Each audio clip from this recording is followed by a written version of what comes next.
ya que se levantó bastante expectativa sobre el tema de cómo trabajar una base de datos en un servidor remoto, voy a hacer, este debe ser el primero de 3 tutoriales. Yo voy a dejar bien claras las cosas.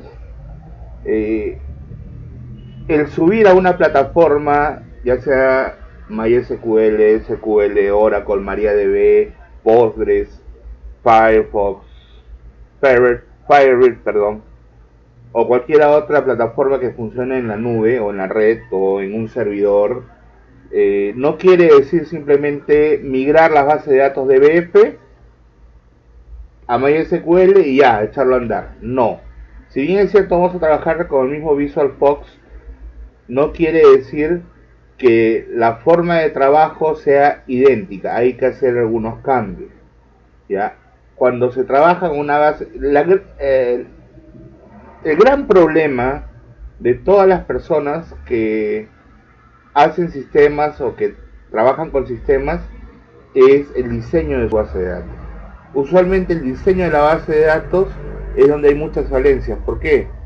Porque hay redundancias, correspondencias, hay muchas cosas con las cuales se suele fallar.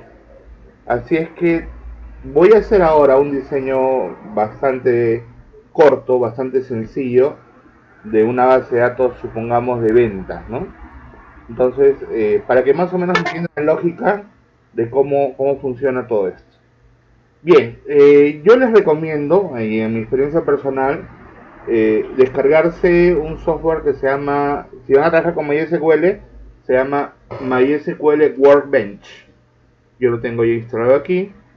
Se lo bajan de mysql.com. Ahí entre los repositorios buscan, dense el trabajo de buscar. Hay algo que también quiero dejar claro en el foro. A veces hay compañeros o colegas que quieren las cosas ya muy hechas. ¿Ya? A muchos de nosotros nos ha costado mucho investigar para poder llegar a saber todo esto. Ustedes sabrán que no en los institutos ni en las universidades se enseñan todo esto. Entonces hay que investigar, no se acostumbren a recibir todo masticadito. Por ejemplo, ¿no? Si le digo descárguense Workbench, evidentemente tiene que buscar en la página MySQL y ver cómo descargarlo, ¿no? Yo ya lo tengo descargado. El Workbench es un diseñador de base de datos por naturaleza, pero también se puede conectar al servidor para administrar la base de datos.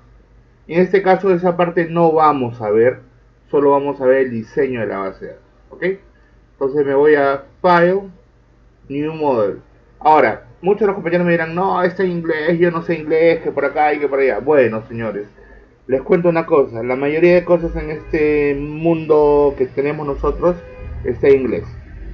Así es que si se resisten a hacerlo, no lo hagan. Aunque sea, traten de entender lo que dicen los menús y todo lo demás. Porque la mayoría de software profesionales que se usan para el tema de base de datos está en inglés. Si bien es cierto, hay buenas adaptaciones, pero acostúmbrense. El inglés no digo que sea el idioma universal. Probablemente el idioma más hablado es el chino. ¿Ya? Pero el inglés es uno de los idiomas principales. Disculpen la bulla, ya saben que yo vivo al costado de una avenida principal y aquí es verano y hace bastante calor, así que tengo que tener las ventanas abiertas. Bien, me voy a New Model. Y ahí es donde voy a comenzar a hacer mi nuevo modelo de base de datos. ¿Ya?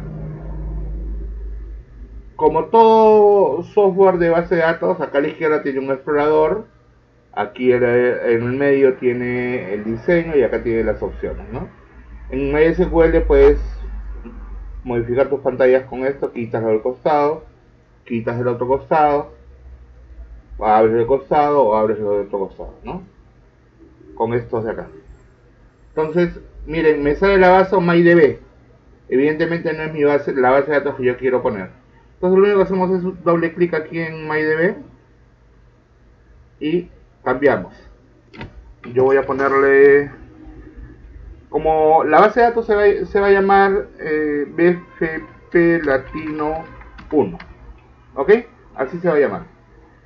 Y yo siempre recomiendo la collation o la cadena de caracteres.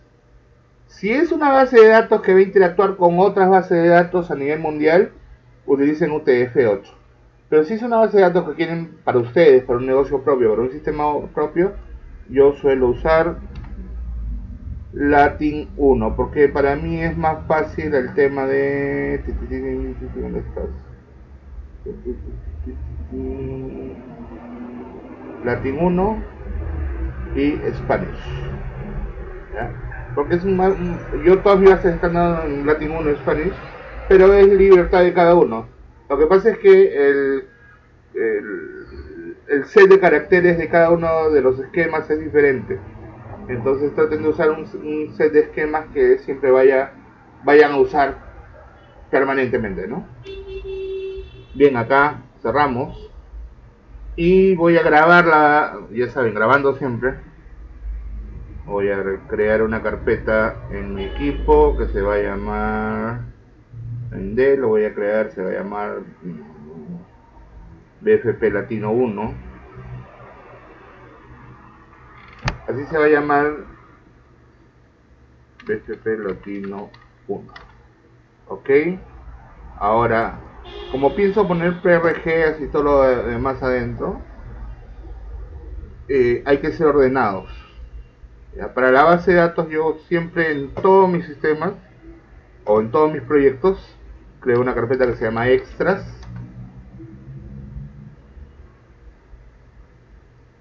Y dentro de la carpeta extras creo una carpeta que se llama modelo. ¿Por qué?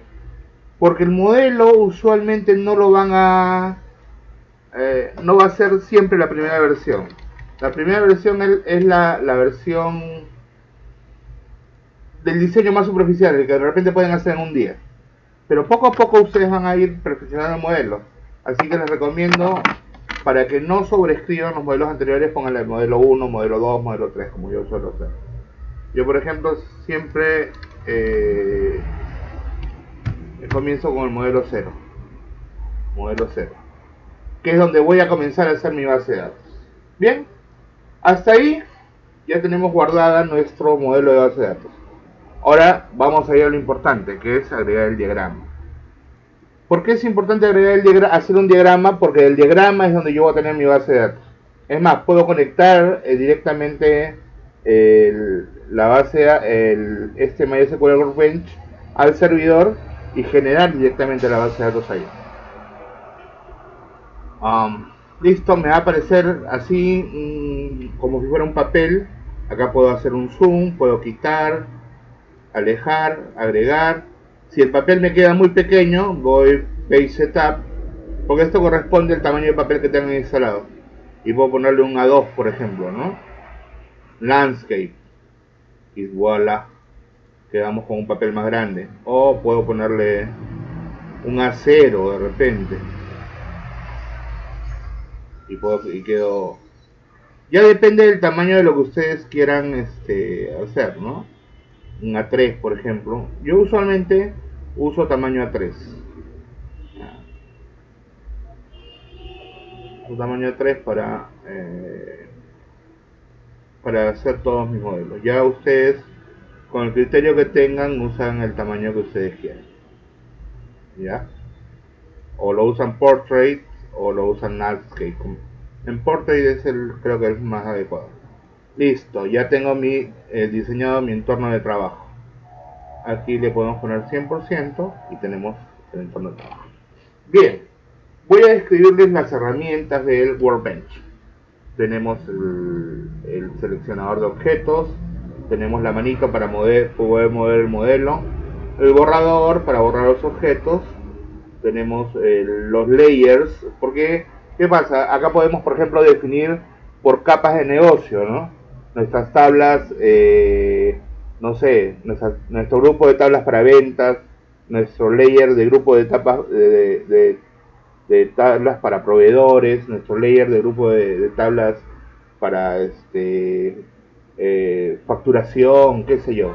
Entonces lo hacemos con estos layers. Yo recomiendo ponerlos al final para porque son un poco fastidiosos para ir ubicando. Entonces al final se crean los layers y uno coloca los objetos adentro. Acá tenemos texto para poner dentro de los objetos. Eso casi no se usa. Imágenes también, si es que quieren tener un terminado muy profesional, lo que hacen es arman el modelo y al final le ponen la etiqueta de su empresa y todo lo demás, ¿no? Y aquí viene lo interesante: crear tablas, crear vistas, crear rutinas, ¿ya? Relacionar uno a uno sin heredar la clave primaria, relacionar uno a varios sin heredar la clave primaria solo como clave foránea, heredar de uno a uno, relacionar de uno a uno, heredando la clave primaria como para que forme parte de una llave compuesta. Igualmente aquí es uno a varios, heredando la clave primaria para que forme parte de una llave compuesta, ¿ya? Y de varios a varios, que esto se hace cuando tenemos tablas intermedias, ¿no? Y aquí es una relación de uno a uno cuando tenemos columnas ya existentes. Por ejemplo, si yo tengo mi tabla persona, donde mi clave primaria es documento de identidad, y tengo mi tabla asistencia, donde la clave foránea para persona no es documento de identidad, o no se llama documento, sino se llama DNI. Ya, con esta relación yo puedo elegir ese campo de la tabla con la cual voy a relacionar. ¿Ya? Ahorita lo vamos a ver. Entonces vamos a crear nuestra primera tabla. Vamos a crear una tabla que a todos nos gusta, que se llama... Ojo, ya vieron, creo, no sé si vieron cómo lo hice. Lo vuelvo a repetir si es que no lo vieron. Mi computadora está demorándose por el capturado de la pantalla, pero bueno, vamos a ver si es que no lo vieron. A ver. Explicándolo bien: hacen un clic en tabla y luego un clic donde quieran colocarlo. Ya, clic, ya está. Quieren modificar el nombre, doble clic. En definiciones de base de datos, por lo general, el nombre de la tabla debe estar en singular, ¿no? Porque ya sabemos que van a ir muchos registros, entonces producto en este caso, ¿no? Les recomiendo una cosa: no se hagan ningún problema hay mucha gente que no sé si es que les enseñaron mal o era el estilo de la época o la moda, no sé, pero que hacen esto, que ponen tbl-producto. tbl porque es tabla. No, ya sabemos que es tabla. En MySQL o cualquier servidor de datos no te vas a confundir entre tabla y vista. Ya sabemos que es tabla. Entonces, ahora, si quieren lo ponen, ¿no? Por ejemplo, yo una forma de orientarme un poco mejor si es que voy a tener una vista a partir de una tabla, es que a la vista le pongo una V adelante, ¿ya? Eso me indica que es la vista a partir de la tabla. Y a la tabla no le pongo nada, porque si ya le estoy poniendo uno, ¿para qué le pongo el otro, no? Es un criterio, ustedes manejen el suyo. Ahora, en el diseño nuevo de base de datos se utilizan identities. Estos identities por lo general son las claves primarias y son autoincrementales. ¿Por qué ya no se usa como antes, no? Antes decíamos, vamos a definir el producto y ponemos código del producto, ¿ya? Y ponemos un código estricto y nos rompemos la cabeza porque cuando vamos a ingresar el código de repente lo tenemos duplicado con otro nombre, etcétera, etcétera. Con el identity se va a autonumerar 1, 2, 3, 4, 5, 6. Ahora, si es que es necesario, pues se pone el código de producto como primaria, ¿no? Eso tampoco no hay ningún problema. Entonces estoy creando la tabla productos. Entonces la primera va a ser ID producto.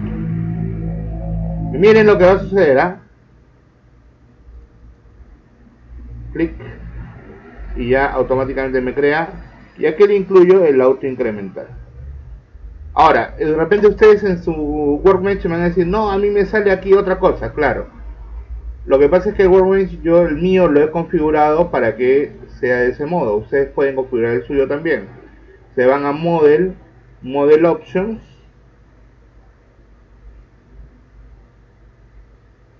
Aquí estoy usando en el diagrama los defaults que vienen con este modelador. ¿ya? Por ejemplo, el default para la llave primaria es el ID con el nombre de la tabla. El campo por default es INT. La columna, el nombre de la columna es por default tabla con el prefijo columna. Pero evidentemente eso lo pueden cambiar ustedes, ¿no? Entonces yo lo dejo con los por defecto y ustedes también si quieren. Ahora aquí pongo por ejemplo código barras 13 creo que es, y esto debería ser un not null. ¿Qué quiere decir un not null? Que siempre tiene que tener un valor. Si es null, el campo puede estar en blanco si quiere. El null es un tipo de dato, por si acaso, ¿ya? Así como ustedes tienen no, digamos estrictamente es un estado del tipo de datos, para corregir mejor dicho, porque tipo de datos son integer, varchar, etcétera, etcétera. Un estado del tipo de dato dentro de esos datos es el null, que quiere decir que es un campo que no contiene absolutamente nada. Es un campo que no se toma en cuenta, es un campo que no pesa, y eso es lo interesante de los campos null. A diferencia de los DBF, que siempre nos matamos en que tenga un valor, en este tipo de servidores los campos null se ponen como tal porque hacen que la base de datos sea más pequeña, al no tener un valor específico, ¿no? Y evidentemente para el procesamiento es mucho más rápido cuando se toman en cuenta. Entonces le ponemos código de barras, ponemos nombre, producto. Yo recomiendo poner todo. No es como el DBF que no solo nos va a permitir 8 caracteres, creo. Aquí no, aquí nos va a permitir todos los caracteres que queramos. Nombre del producto. Y dejemos esa tabla así. Ya, perfecto. Entonces acá tenemos nuestra primera tabla producto. Hasta aquí estamos bien. Luego vamos a crear una tabla. El otro día tuve una pregunta que me le hicieron y me dijeron, si tengo gaseosas, tengo diferentes códigos de barras. Tengo Coca-Cola cero, Coca-Cola light, Coca-Cola, no sé, sin cafeína, etcétera, etcétera. Pero al final todas son Coca-Colas o todas son gaseosas. ¿Cómo yo puedo saber cuántas gaseosas se vendieron si es que el código de barras va a ser un producto diferente? Muy buena pregunta. Entonces lo que voy a hacer es, voy a crear una tabla anterior, una tabla maestra, donde le puedo poner, por ejemplo, le puedo poner tipo producto, y también con un ID auto incremental, y le puedo poner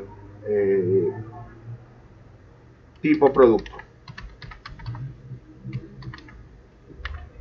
Listo. Ahora, el Workbench tiene una facilidad, si queremos, que podemos hacer los inserts de este tipo de tablas maestras. Si son pocos, lo podemos hacer directamente. Aquí abajo nos vamos a la columna de inserts. Para que aparezca hay que grabarlo. Listo. Y cerramos aquí y volvemos a entrar. Entonces, haciendo ese procedimiento ya me mapea los campos para poder hacer los inserts, ¿no? Entonces después, cuando sincronicemos con nuestra base de datos, va a sincronizar directamente y ya vamos a tener, sin necesidad de ingresar en nuestra base de datos, lo que dice acá, ¿no? Por ejemplo, siempre cuando hay una tabla maestra, siempre recomiendo, si ustedes no están seguros de la cantidad de categorías que van a ver, poner un valor 1 que sea ninguno, u otros, o el valor que ustedes deseen. Yo le pongo ninguno. Y luego puedo poner 2 galletas. Puedo poner 3 gaseosas. 4 caramelos. Y etcétera, etcétera, etcétera. Entonces, eso es la forma de cómo